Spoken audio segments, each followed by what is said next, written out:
Assalamualaikum warahmatullahi wabarakatuh. Waalaikumsalam warahmatullahi wabarakatuh. Alhamdulillahi rabbil alamin.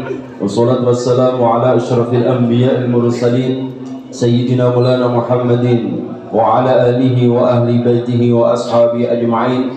Qala subhanaka la ilma lana illa ma 'allamtana innaka antal alimul hakim. Amma ba'd. Hadratil mutaramin, para alim, para ulama, sesepuh bini sepuh segenap Bapak Ibu dan guru yang hadir saat ini, dan semua siswa-siswi SMA Maryam kelas 10, 11, 12 yang dirahmati, disayangi, dicintai oleh Allah Subhanahu wa taala. Fa insyaallah moga-moga kita semuanya beserta anak turun kita moga-moga menjadi ahli surganya Allah Subhanahu wa taala. Amin ya rabbal alamin. Mari kita awali dengan baca doa ta'awubil ilmi. Moga-moga diberikan oleh Allah Subhanahu wa taala ilmu yang bermanfaat, ilmu yang barakah, ilmu yang mengantarkan kita semuanya selamat dunia sampai akhirat. Amin ya rabbal alamin. Bismillahirrahmanirrahim. Allahumma anfa'na bima 'allamtana wa 'allimna ma yanfa'una wa zidna ilman nafi'an. Al-Fatihah. A'udzu billahi minasyaitonir rajim. Bismillahirrahmanirrahim. Alhamdulillahi rabbil alamin. Arrahmanir rahim. Maliki yaumiddin. Iyyaka na'budu wa iyyaka nasta'in. Ihdinas siratal mustaqim. Siratal ladzina an'amta 'alaihim ghairil maghdubi 'alaihim waladdallin. Amin. Allahumma shalli ala Sayyidina Muhammad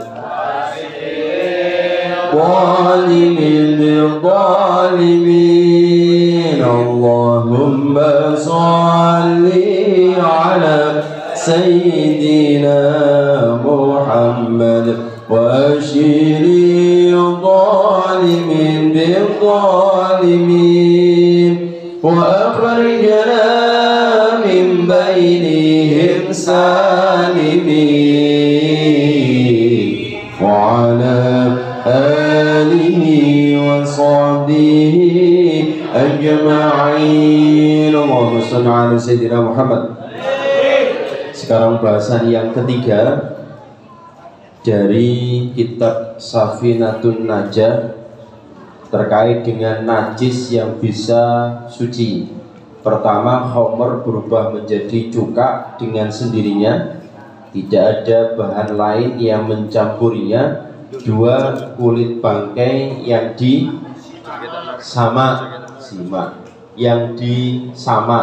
Kalau memang bangkainya itu dari hewan yang najis, maka tidak akan bisa disamak beribu-ribu kali, tetap najis. Kalau memang dari bangkai najis, ini dari hewan yang memang tidak kategori najis. Yang ketiga, najis yang berubah menjadi hewan. Najis yang berubah menjadi hewan. Apa contohnya? Contohnya banyak. Di antara nanti ada beberapa hal. Satu, bangkai berubah menjadi cacing. Bangkai berubah menjadi cacing atau belatung.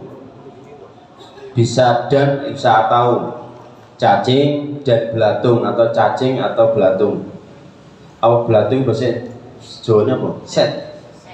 Ya, jadi set itu ternyata tidak najis, suci, tapi menjijikkan. Nek sampai menjijikkan, ya jangan dimakan. Segala suatu hal kalau menjijikkan jangan dimakan. Itu aturan daripada kesepakatan dari Imam Syafi'i. Kalau imam yang lainnya memang tidak ada kategori itu. Kalau sampai dengan cacing merasa gilani, menjijikkan, jangan dimakan.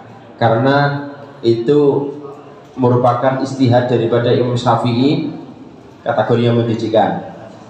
Dengan ikan welut, kalau kalian merasa gilani, menjijikkan kayak ulo, ya maka jangan dimakan. Termasuk belatung, set. Nek menurut kalian menjijikan, jangan dimakan. Oke. Tapi ada ulama yang berpendapat cacing itu belum tentu dari hewan itu, bisa dari sekitarnya hewan, berarti tidak masuk kategori yang bahasan ini.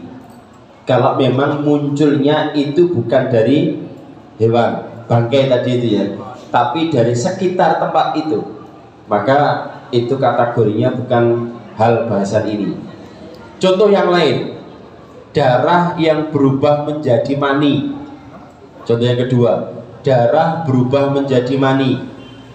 Darahnya kumpul suami istri atau kalian yang asalnya dari darah, segumpal darah, terus kemudian sampai besar ini menjadi balik, terus kemudian karena sudah balik, usianya sudah sesuai dengan kategori yang ada, atau seringkali mohon maaf melihat yang tidak jelas, akhirnya muncul syahwat, keluar mani. Itu berubah dari darah menjadi mani. Contoh lagi yang ketiga, segumpal darah menjadi segumpal daging. Jadi dulu kita juga hasil produknya orang tua, embrio, zigot, terus kemudian lama-lama kelamaan dari segumpal darah menjadi segumpal daging. Maka ini juga kategori yang tidak najis, termasuk nanti hewan-hewan seperti itu yang memang seperti kambing, sapi, terus kemudian berubah menjadi dari segumpal darah menjadi itu juga sama. Oke. Contoh lagi yang keempat, darah menjangan yang berubah menjadi minyak misik.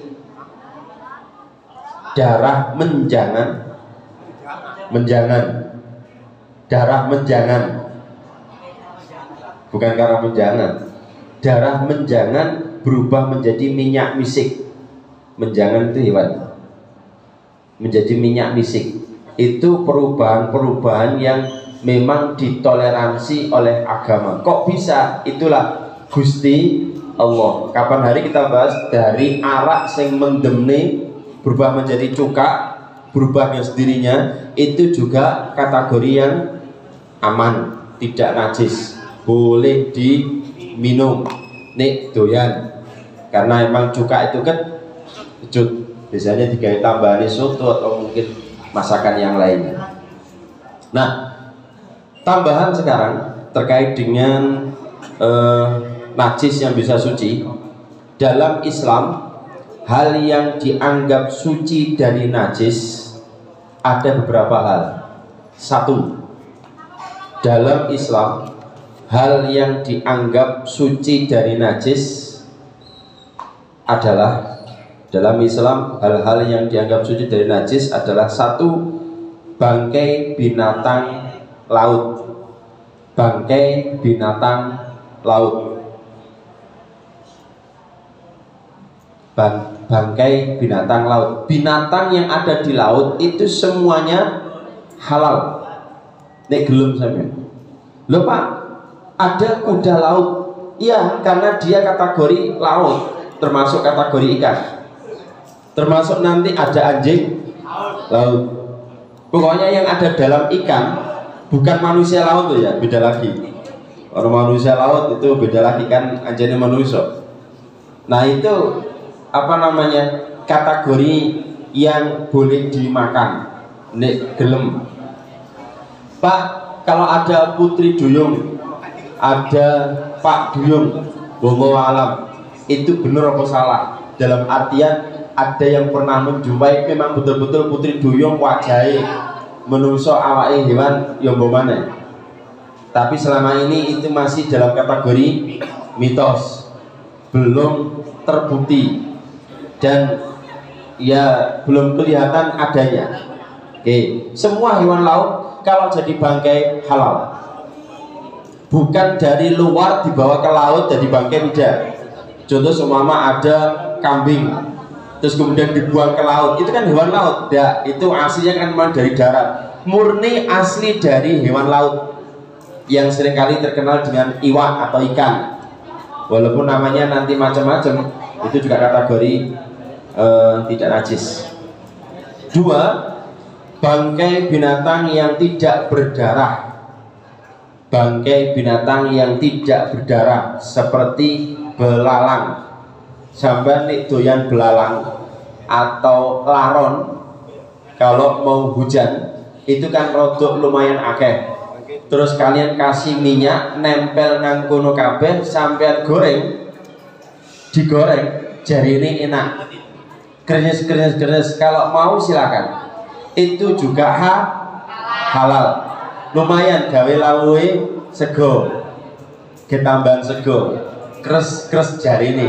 Saya sampai di sini belum merasakan belalang belalang ini. Jadi yang terkenal memang dalam kajian hadis, bangkai yang halal dimakan adalah bangkai ikan dan bangkai belalang. Yang tidak najis lagi tapi tidak boleh dimakan, mayat manusia. Itu tidak najis. Mayat manusia tidak najis, tapi gak oleh dipangan. Ojo mau pangan. Ini tolong diperhatikan ya, sampai turu. Kapan hari masalah tayamum terus kemudian turu akhirnya gak jelas tayamum. Ini tidak demikian. Judulnya dilihat karena ambek ngantuk-ngantuk. Mayat manusia adalah tidak najis. Kuatiri oleh dimakan, bahaya, didengarkan.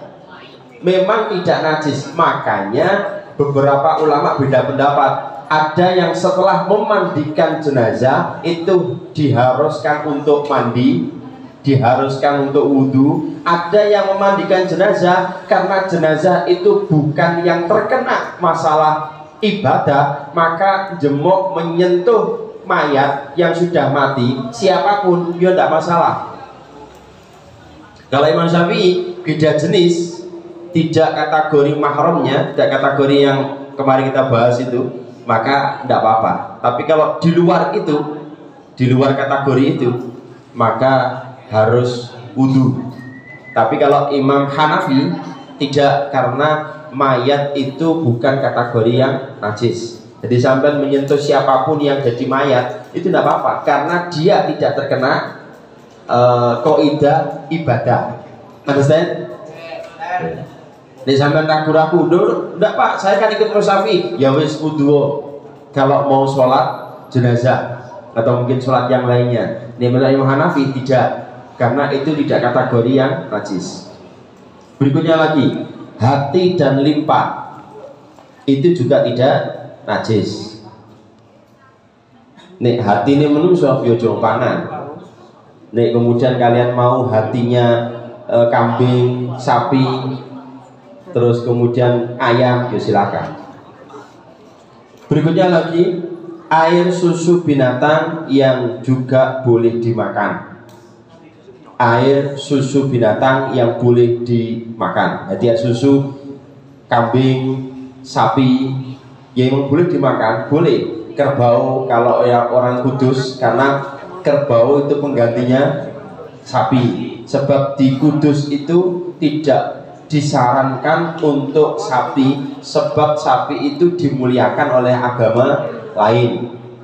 Itu bagusnya ulama kita, kiai kita, sunan kita, wali kita, yaitu Sunan Kudus, supaya bisa berdampingan. Maka kalian kalau nanti hidup di masyarakat, ojo nganeh-nganehi. Kemarin saya sampaikan bahwa kalau menurut Imam Hanafi, anjing itu seperti kucing. Maka senajan saya ngerti itu di Manyar, saya tetap tidak ngingu anjing. Gue udah nganeh-nganeh, Ustadz iki mulai kapan? Kan gitu kan?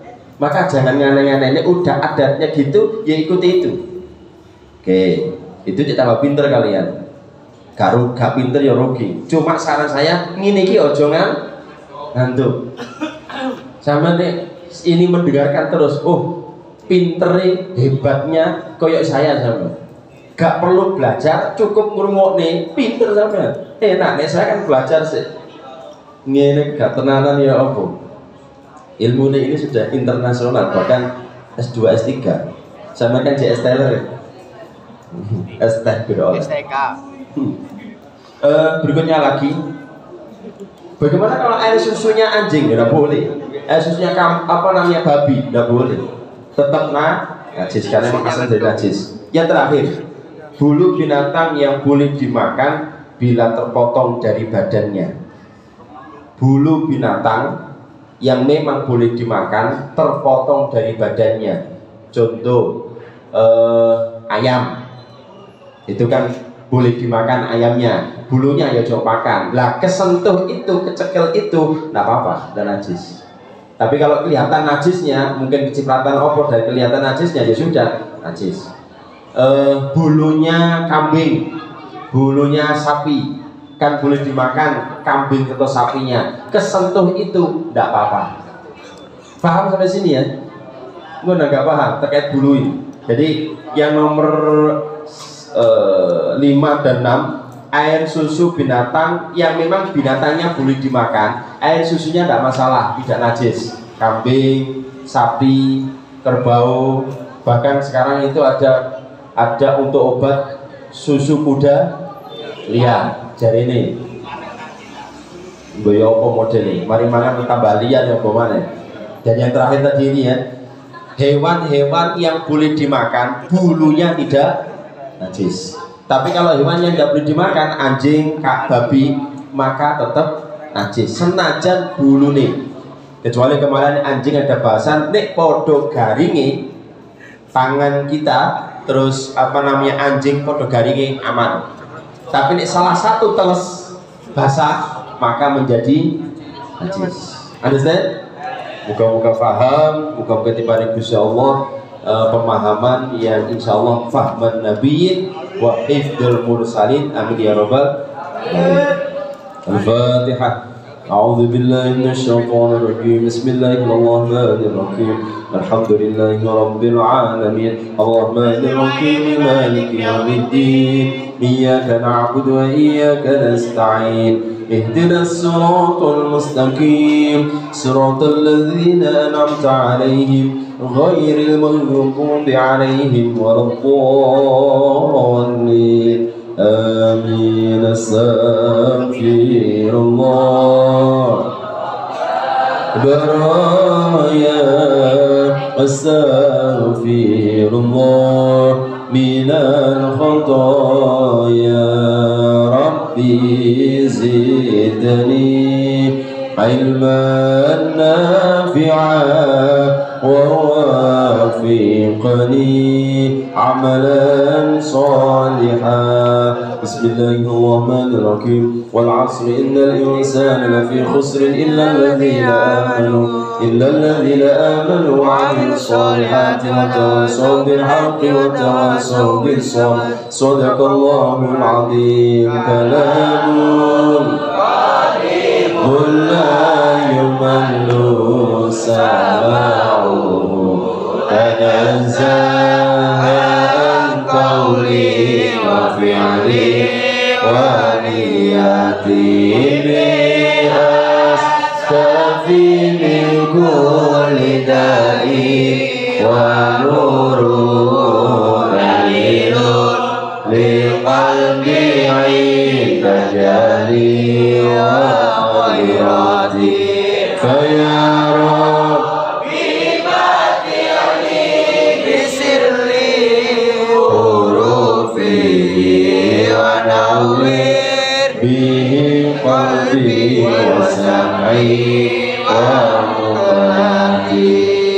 Yang terakhir perlu saya sampaikan, karena besok adalah coblosan dan libur, ya, insya Allah akan di-share sama wali kelas masing-masing.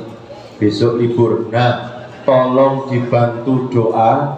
Kita doakan calon pemimpin-pemimpin bangsa Indonesia yang terpilih lewat wali kota, terus bupati, terus gubernur, khususnya di Jawa Timur, khususnya di Surabaya. Moga-moga siapapun yang terpilih menjadi pemimpin yang amanah, pemimpin yang memikirkan bangsa Indonesia, rakyatnya, warganya, dan moga-moga bisa memberikan kekuatan untuk umat Islam. Amin ya rabbal alamin. Al-Fatihah. أعوذ بالله من الشيطان الرجيم بسم الله الرحمن الرحيم الحمد لله رب العالمين الرحمن الرحيم مالك يوم الدين إياك نعبد وإياك نستعين اهدنا الصراط المستقيم صراط الذين أنعمت عليهم غير المغضوب عليهم ولا الضالين آمين. كفرة المجلس سبحانك اللهم وبحمدك أشهد أن لا إله إلا أنت أستغفرك وأتوب إليك. اللهم اعف بالعقاب الطارق. السلام عليكم ورحمة الله وبركاته.